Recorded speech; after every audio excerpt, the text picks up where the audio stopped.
All right, guys, wanted to do a quick review here for you on this carbon monoxide and smoke detector I got off of Amazon. Show you everything you get and how well this thing actually works. So obviously you can see the size of this thing. As far as size of my hand, it's about probably 4 inches by 4 inches big, nice and flat too, so you can mount it to your wall or something. It's not gonna stick out, and it's white, so it blends in.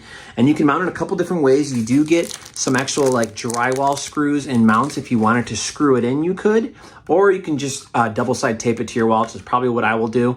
To open it up, you do get, it takes 3 AA batteries, but it comes with them, which I thought was cool. So you get the 3 AA batteries, and obviously you get instructions on how to use it, but batteries go right in the back. So once you mount this plate to the wall, you just twist this off, and this will stay on the wall, and now you can change out the batteries if you wanted to, and then it just twists right back into place, locks in just like that. All right, I have the batteries in it now, and just to show you the different modes it has, so you have the power light here. This is the alarm, which flashes red when the alarm's going. I'll show you the alarm, how it sounds in a second here.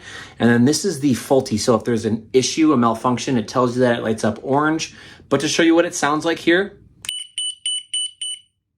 so you can see my CO is at 0 right now. Obviously that goes off automatically. And it has 360-degree air, which I thought was cool. So it can go in all the way around in the front. That way, any room, if you're having it in a hallway, it's gonna pick up from multiple rooms. So really like that. I plan on putting it in my hallway for my 2 bedrooms and my bathroom here. So